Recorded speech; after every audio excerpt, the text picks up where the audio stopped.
शहर भविष्य हैं। एक बार जब आप शहरीकरण की प्रक्रिया शुरू कर देते हैं तो आप पीछे नहीं हट सकते। शेख मोहम्मद बिन राशिद अल मखदूम। नमस्कार और हमारी आज की इस विशेष चर्चा में आपका स्वागत है। आज हम एक ऐसे विषय पर बात कर रहे हैं जो भारत के भविष्य की कह सकते हैं कि रूपरेखा तैयार करेगा। 2027 की जनगणना।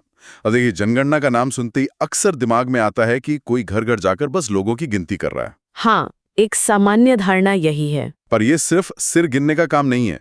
ये देश की नीतियों, उसकी योजनाओं और यहाँ तक कि किस राज्य को कितना पैसा मिलेगा, उसकी पूरी नींव है। बिल्कुल। आज की हमारी चर्चा का आधार है द हिंदू में प्रकाशित एक बहुत ही दिलचस्प लेख, जो इस बात पर रोशनी डालता है कि अगली जनगणना भारत की असली शहरी हकीकत को कैसे बेहतर ढंग से पकड़ सकती है।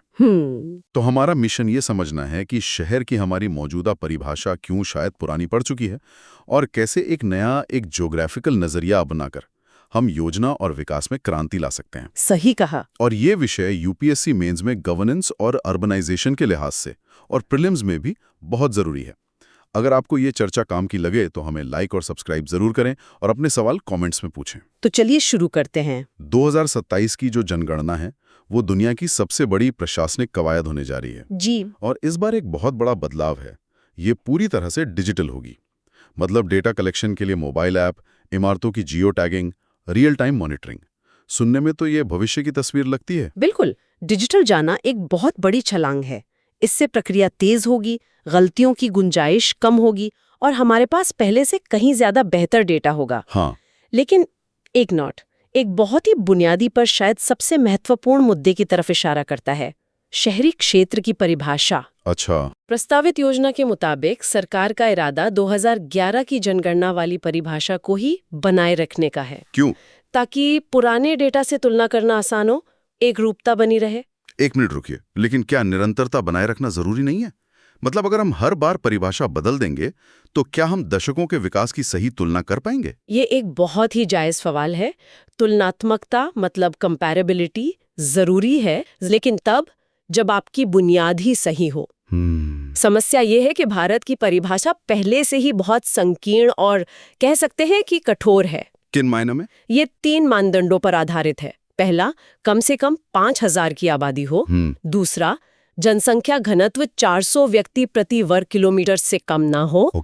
और तीसरा, 75% पुरुष कामगार गैर कृषि गतिविधियों में लगे हों। अच्छा, तो जो भी इन तीनों शर्तों को पूरा करेगा वो शहरी कहलाएगा और जो नहीं करेगा वो ग्रामीण। बड़ा सीधा साधा वर्गीकरण है। और यहीं पर असल समस्या छिपी है। ये शहरी और ग्रामीण का एक बाइनरी यानी हाँ या ना वाला वर्गीकरण है। बाइनरी मतलब बीच का कुछ नहीं। बिल्कुल। ये उन क्षेत्रों को पूरी तरह से नजरअंदाज कर देता है जो बीच में है, जिन्हें हम पेरी अर्बन या अर्ध शहरी क्षेत्र कहते हैं। पेरी अर्बन, ये कौन से इलाके हुए? ये वो इलाके हैं जो बड़े शहरों के बाहरी हिस्सों में तेजी से बस रहे हैं, या वो बड़े गांव हैं जो अब गांव नहीं रहे लेकिन आधिकारिक तौर पर शहर भी नहीं बने हैं। अच्छा। वे एक तरह की प्रशासनिक अनदेखी में जी रहे हैं। तो आप कह रही हैं कि हमारी परिभाषा जमीनी हकीकत को नहीं पकड़ पा रही है, पर इसका असर कितना बड़ा है? ये कुछ हजार लोगों की बात नहीं, करोड़ों लोगों की बात है। लेख में विश्व बैंक के एक अध्ययन का जिक्र है जो चौंकाने वाला है। क्या कहता है वो अध्ययन? उसके अनुसार 2010 में ही भारत की 55.3% आबादी ऐसे क्षेत्रों में रहती थी जहां शहरी जैसी सुविधाएं और घनत्व था। 55%? एक मिनट, ये आंकड़ा तो हैरान करने वाला है। मतलब 2011 में असल में आधे से ज्यादा भारत शहरी था, लेकिन हमारी सरकारी जनगणना में ये आंकड़ा सिर्फ 31% दर्ज किया गया। जी, ये जमीन आसमान का फर्क है। बाप रे। इसका मतलब है कि लगभग 24% आबादी यानी करोड़ों लोग जो शहरी जीवन जी रहे थे, शहरी अर्थव्यवस्था का हिस्सा थे, उन्हें आधिकारिक तौर पर ग्रामीण माना जा रहा था। तो ये तो एक तरह का... लेखक इसे अदृश्य और अदर्ज शहरीकरण कहता है।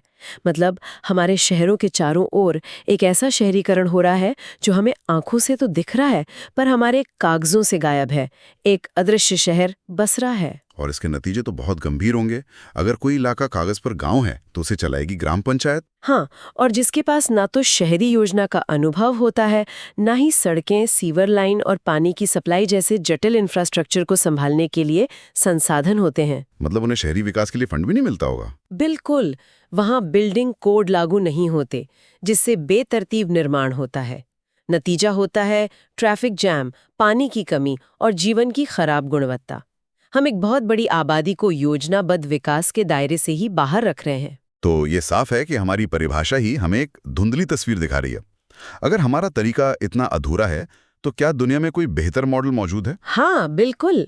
संयुक्त राष्ट्र सांख्यिकी आयोग ने इसी समस्या से निपटने के लिए एक वैश्विक पद्धति तैयार की है, जिसे शहरीकरण की डिग्री या डिग्री ऑफ अर्बनाइजेशन कहा जाता है। शहरीकरण की डिग्री, ये कैसे अलग है? ये भारत की तरह शहरी या ग्रामीण का कठोर लेबल नहीं लगाती, बल्कि 3 श्रेणियों का उपयोग करती है: शहरी, अर्धशहरी यानी पेरिअर्बन और ग्रामीण। अच्छा, तो ये बीच के रास्ते को भी मान्यता दे दी है। इससे क्या फर्क पड़ता है? इससे बहुत बड़ा फर्क पड़ता है। ये उन अर्धशहरी क्षेत्रों पर लक्षित ध्यान देने में मदद करती है जिन्हें सबसे ज्यादा जरूरत है। ये मानती है कि इन इलाकों की जरूरतें न तो पूरी तरह से शहरी हैं न ग्रामीण। इसलिए इनके लिए एक अलग तरह की योजना की जरूरत है। और इसका एक और बड़ा फायदा है, ये शहरी समूहों यानी अर्बन एग्लोमरेशंस को बेहतर ढंग से पहचानती है। स्रोत ने दिल्ली का एक बेहतरीन उदाहरण दिया गया है। जैसे संयुक्त राष्ट्र दिल्ली के समूह में गुरुग्राम, फरीदाबाद, नोएडा, गाजियाबाद इन सबको शामिल करता है जी। लेकिन हमारी जनगणना उन्हें अलग अलग शहरों के रूप में दर्ज करती है। ये तो मैंने खुद महसूस किया है। गुरुग्राम में काम करने वाला कोई व्यक्ति दिल्ली में रहता है और वीकेंड पर नोएडा जाता है, उनके लिए तो ये एक ही शहर है। बिल्कुल, एक ही आर्थिक क्षेत्र है और यही समस्या की जड़ है। जब आप इन आपस में जुड़े हुए क्षेत्रों को अलग अलग देखते हैं तो आप कभी भी एक एकीकृत योजना नहीं बना सकते। सही बात है। आप दिल्ली के ट्रैफिक का समाधान सिर्फ दिल्ली में सड़कें बनाकर नहीं कर सकते, जब तक आप ये नहीं मानते कि लाखों लोग रोज गुरुग्राम और नोएडा से आ जा रहे हैं। इन क्षेत्रों की अर्थव्यवस्थाएं, श्रम बाजार और परिवहन नेटवर्क आपस में गहराई से जुड़े हुए हैं। इन्हें एक बड़े शहरी समूह के रूप में मान्यता देना ही एक समग्र और प्रभावी योजना की पहली सीढ़ी है। ठीक है, तो समस्या गहरी है, हमारी परिभाषा कठोर है और हम बड़े जुड़े हुए शहरी क्षेत्रों को पहचानने में नाकाम रहे हैं। लेकिन सिर्फ समस्या गिनाने से तो काम नहीं चलेगा। क्या लेख में इस उलझन से निकलने का कोई रास्ता भी सुझाया गया है? हाँ, और यहीं पर टेक्नोलॉजी और डेटा की भूमिका आती है। समाधान है आंकड़ों को देखने के हमारे नजरिए में बदलाव लाना। कैसे? हमें एक स्थानिक दृष्टिकोण यानी स्पेशल अप्रोच अपनाना होगा। इसका मतलब है अब हम सिर्फ ये नहीं देखेंगे कि कितने लोग हैं, बल्कि ये भी देखेंगे कि वे कहाँ हैं। अच्छा। लेख एक ओपन एक्सेस भू सांख्यिकीय पोर्टल या जियोस्टैटिस्टिकल पोर्टल बनाने का सुझाव देता है। भू सांख्यिकीय पोर्टल, ये सुनने में थोड़ा तकनीकी लगता है। आम भाषा में इसका क्या मतलब है? इसे ऐसे समझिए कि यह एक तरह का गूगल मैप्स होगा, लेकिन सिर्फ रास्तों के लिए नहीं, बल्कि विकास के हर पहलू के लिए। दिलचस्प है। इस पोर्टल पर विजुअल डैशबोर्ड्स होंगे जो दिखाएंगे कि शहर असल में कहाँ तक फैल रहा है, कहाँ नई बस्तियां बन रही हैं। इस पर विषयगत नक्शे होंगे जो एक क्लिक पर बता देंगे कि किन इलाकों में स्कूलों की कमी है, कहाँ पानी की पाइपलाइन नहीं है या कहाँ आबादी का घनत्व खतरनाक स्तर पर पहुंच गया है। ये तो वाकई क्रांतिकारी लग रहा है। लेकिन यहाँ कुछ व्यावहारिक समस्याएं भी तो होंगी, जैसे प्रशासनिक सीमाएं। वार्ड या नगर पालिका की सीमाएं तो बदलती रहती हैं। हाँ, ये एक बड़ी चुनौती है। अगर सीमा ही बदल गई तो हम 2027 के डेटा की तुलना 2037 से कैसे करेंगे? और लोगों की गोपनीयता यानी प्राइवेसी का क्या होगा? लेख में इन चिंताओं का भी समाधान सुझाया गया है। पहली समस्या के लिए यानी बदलती सीमाओं के लिए समाधान है स्टैटिक स्थानिक ग्रिड का उपयोग करना। स्टैटिक स्थानिक ग्रिड इसे थोड़ा और आसान करेंगे। जरूर। इसे ऐसे समझिए जैसे पूरे भारत के नक्शे पर हमने एक पारदर्शी ग्राफ पेपर रख दिया हो, जिसमें 1 बाय 1 किलोमीटर के चौकोर खाने मतलब ग्रिड्स बने हैं। ओके। अब चाहे किसी गांव की सीमा बदले या शहर की, ये खाने कभी नहीं बदलेंगे, ये स्थायी है।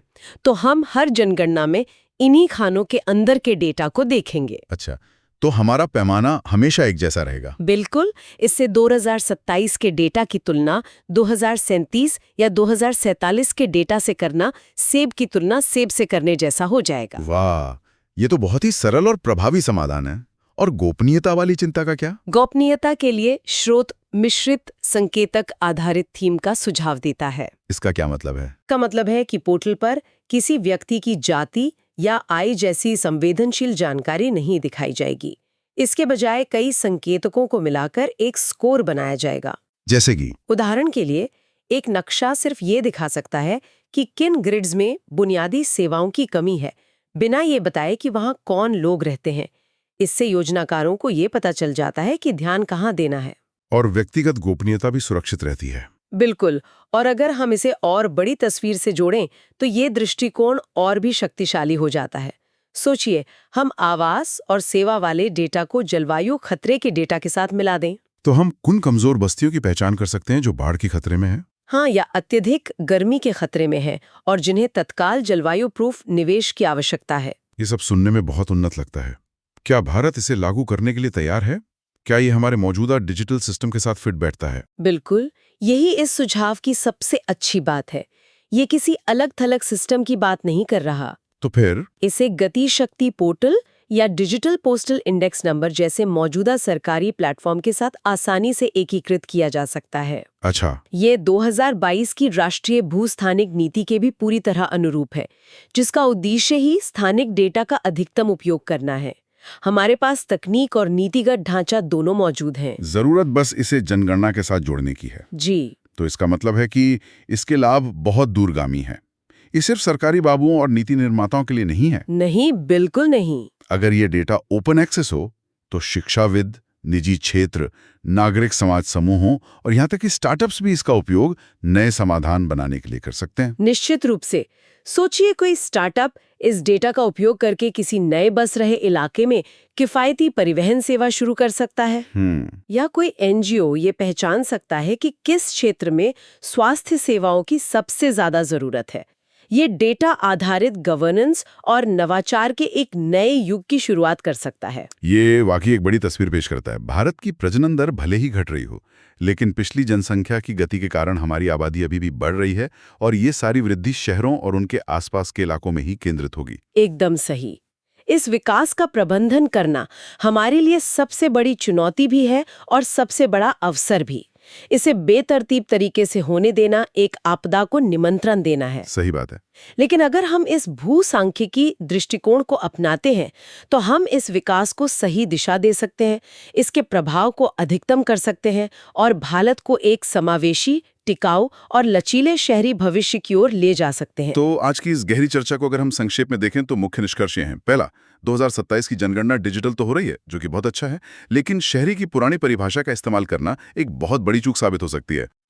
दूसरा, यह पुरानी परिभाषा अदृश्य शहरीकरण को जन्म देती है, जिससे करोड़ों लोग योजना और विकास के लाभों से वंचित रह जाते हैं, खासकर अर्ध शहरी क्षेत्रों में। बिल्कुल। तीसरा, इसका समाधान एक भू-सांख्यिकी दृष्टिकोण है, जिसमें विजुअल डेटा, नक्शे और स्थायी ग्रिड का उपयोग करके शहरी भारत की एक गतिशील और कहीं ज्यादा सटीक तस्वीर बनाई जा सकती है। जी।